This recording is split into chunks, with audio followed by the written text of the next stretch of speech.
Hello friends, welcome to Commerce Positivity. This is Shifali here and today we are going to talk about leadership. तो leadership की क्या importance होती है वो हम आज की वीडियो में डिस्कस करने वाले हैं।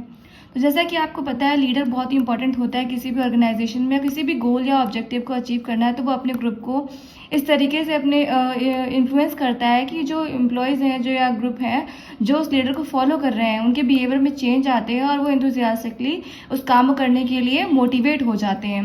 तो उसी तरीके से अब हम यहाँ पर डिस्कस करने वाले हैं कि लीडर किस तरीके से अपने रोल को प्ले करता है, वो कितना लीडरशिप जो है इम्पॉर्टेंट होती है लीडरशिप की किसी भी बिजनेस या ऑर्गेनाइजेशन में। ओके, तो सबसे पहला पॉइंट है इसमें इनिशिएटिंग एक्शन।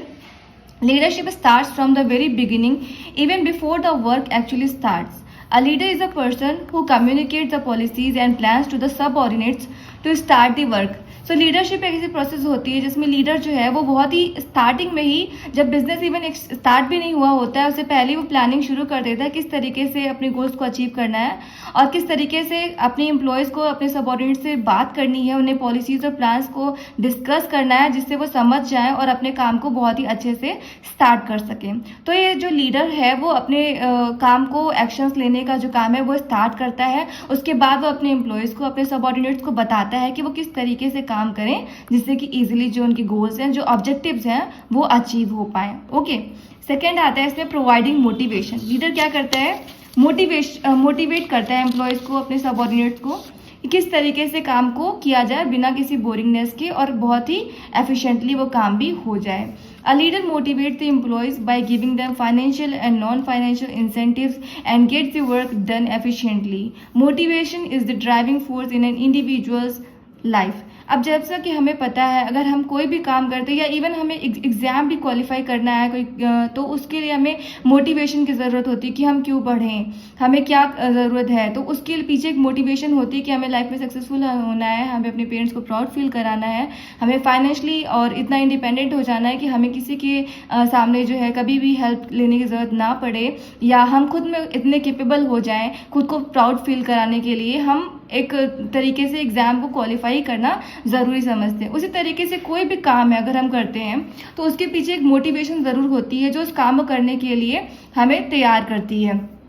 तो वैसे ही लीडर क्या काम करता है, वो एम्प्लॉयज़ को मोटिवेट करता है फाइनेंशियली भी और नॉन फाइनेंशियली इंसेंटिव्स प्रोवाइड करके, जिससे कि वो एफिशिएंटली अपने वर्क को कर पाएँ। अब जो एम्प्लॉयज़ वहाँ पर काम कर रहे हैं तो उनके लिए भी मोटिवेशन की ज़रूरत होती है कि वो अपने काम को बहुत अच्छे से करें, बिना किसी बोरिंगनेस के बहुत ही अच्छा अपनी प्रोडक्टिविटी शो करें। तो इसके लिए लीडर को क्या करना पड़ता है, उनसे बात करनी होती है, उन्हें फाइनेंशियल और नॉन फाइनेंशियल इंसेंटिव्स प्रोवाइड करने होते हैं जिससे कि जो एम्प्लॉयज़ हैं वो मोटिवेशन फील करें और उस काम को बेहतर ढंग से कर पाएँ। अब उसके पीछे अब उन्हें अगर कुछ फाइनेंशियल इंसेंटिव्स मिल जाते हैं तो वो भी मोटिवेट फील करते हैं कि चलो इससे मुझे प्रॉफिट हो रहा है या उनकी नीड्स जो पूरी हो रही हैं, तो इसलिए भी वो काम को अच्छे तरीके से करते हैं। और नॉन फाइनेंशियल इंसेंटिव्स जैसे कि उन्हें उनकी क्वालिटीज़ बताकर, उन्हें ये बताकर कि वो काम कितने अच्छे से कर रहे हैं, उन्हें अप्रिशिएट करके उनके परफॉर्मेंस को देकर उन्हें रिवॉर्ड्स देना, या इस तरीके से जो है डायरेक्टली और इनडायरेक्टली इंसेंटिव्स प्रोवाइड करके उन्हें मोटिवेट करता है लीडर, जिससे कि जो एम्प्लॉयज़ है वो अपने काम को अच्छे से कर पाएँ। ओके, थर्ड पॉइंट आता है इसमें creating confidence. A leader acknowledges the efforts of the employees, explain to them their role clearly and guide them to achieve their goals.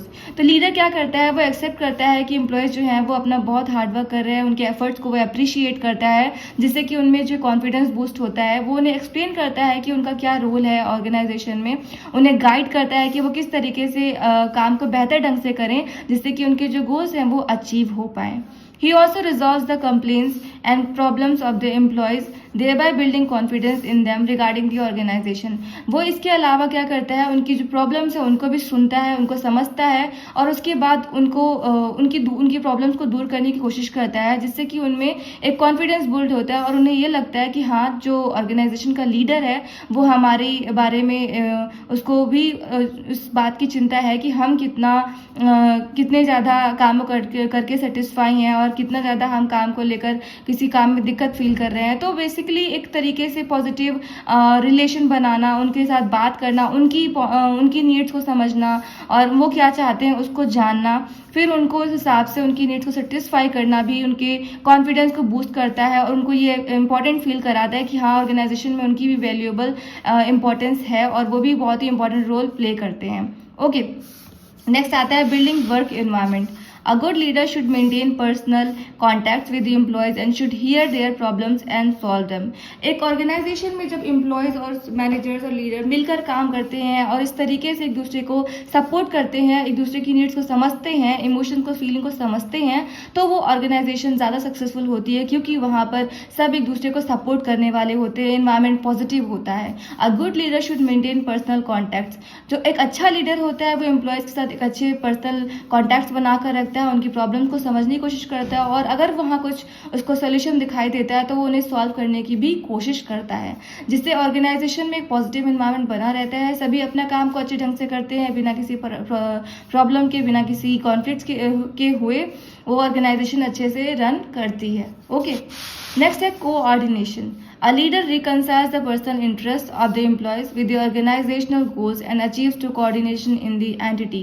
एक अच्छा लीडर जो है वो जो एम्प्लॉयज़ उनके पर्सनल इंटरेस्ट को भी समझता है, उसकी ऑर्गेनाइजेशन के जो गोल्स हैं उसके साथ साथ वो जो एम्प्लॉयज़ हैं उनको गोल्स को भी समझता है और दोनों की गोल्स किस तरीके से पूरे हो जाएं इस पर भी वो काम करता है। तो बेसिकली एक कोऑर्डिनेशन का होना बहुत ज़रूरी है। वो अपने एम्प्लॉयज़ के साथ वो कोऑर्डिनेशन बना के रखता है जिससे कि ऑर्गेनाइजेशन की गोल्स और एम्प्लॉयज़ के गोल्स अचीव हो पाए और दोनों ही अपने काम दोनों को ही सेटिस्फैक्शन मिल पाए। ओके, नेक्स्ट पॉइंट आता है creating successors. A leader train his subordinates in such a manner that they can succeed him in future easily. In his absence he creates more leaders. तो एक अच्छा लीडर क्या करता है, वो अपने सबऑर्डिनेट्स को इस तरीके से ट्रेन करता है, उन्हें इस तरीके से उन्हें डायरेक्ट करता है, उन्हें बताता है कि किस तरीके से काम किया जाए और इजीली फ्यूचर में सक्सेसफुल हुआ जाए कि अगर वो लीडर ना भी हो, वो एब्सेंट भी हो, तो भी वो अपने काम को अच्छे से करते रहें बिना किसी रुकावट के। सो बेसिकली वो एक तरीके से क्या करता है, वो और लीडर्स को क्रिएट करता है, वो अपने सबऑर्डिनेट्स को इस तरीके से ट्रेन कर देता है, उन्हें गाइड करता है कि वो आगे चलकर दूसरों को भी गाइड कर सकते हैं, लीड कर सकते हैं। तो एक अच्छा लीडर अपने एम्प्लॉयज़ को, अपने सबऑर्डिनेट्स को अच्छी ट्रेनिंग प्रोवाइड करता है, उनके साथ अच्छा रिलेशन बनाकर रखता है, उनकी प्रॉब्लम्स को सॉल्व करता है और उन्हें हर तरीके से उनके साथ अच्छा रिलेशन बनाकर रखता है। तो ये कुछ 6 पॉइंट्स है जो एक लीडरशिप को बताते हैं कि वो कितने इंपॉर्टेंट होते हैं ऑर्गेनाइजेशन में, क्योंकि एक ऑर्गेनाइजेशन तभी अच्छे से रन कर सकती है जब वहाँ के एम्प्लॉयज़ और वहाँ के जो मैनेजर्स हैं, जो लीडर्स हैं, उनके बीच में एक अच्छा कोऑर्डिनेशन हो, वो साथ में अच्छे से एक पॉजिटिव एनवायरनमेंट, पॉजिटिव रिलेशन रखते हों और एक दूसरे की गोल्स को समझते हों, उनकी फीलिंग्स को समझते हों। ठीक है, तो हमने आज 6 पॉइंट्स के बारे में डिस्कस किया। इनिशिएटिंग एक्शन और प्रोवाइडिंग मोटिवेशन, उन्हें मोटिवेशन प्रोवाइड करता है और क्रिएटिंग कॉन्फिडेंस, एक अच्छा लीडर उन्हें कॉन्फिडेंस उनके अंदर क्रिएट करने की कोशिश करता है, उनकी कंप्लेंट को सुनता है, उन्हें दूर करने की कोशिश करता है और बिल्डिंग वर्क एनवायरनमेंट, एक अच्छा वर्क एनवायरनमेंट बना के रखने का काम भी लीडर का ही होता है। किस तरीके से ऑर्गेनाइजेशन में बिना किसी कॉन्फ्लिक्ट से सभी अपने काम को अच्छे से करते रहें, तो ये सब काम भी देखना एक अच्छे लीडर का ही होता है। कोऑर्डिनेशन बनाकर रखना और क्रिएटिंग सक्सेसर और सक्सेसर्स को क्रिएट करना, ये सब काम किसका होता है, एक अच्छे लीडर का होता है। तो इस तरीके से लीडरशिप बहुत ही इंपॉर्टेंट रोल प्ले करती है एक ऑर्गेनाइजेशन की सक्सेस में। ओके, तो ये कुछ पॉइंट्स थे जो हमने आज डिस्कस किए। तो आई होप आपको लीडरशिप की क्या इंपॉर्टेंस है वो क्लियर हो गई होगी और अगर वीडियो अच्छा लगा है तो वीडियो को लाइक कीजिएगा और चैनल को सब्सक्राइब कर लीजिएगा। तो आज के लिए बस इतना ही। Thanks for watching this video.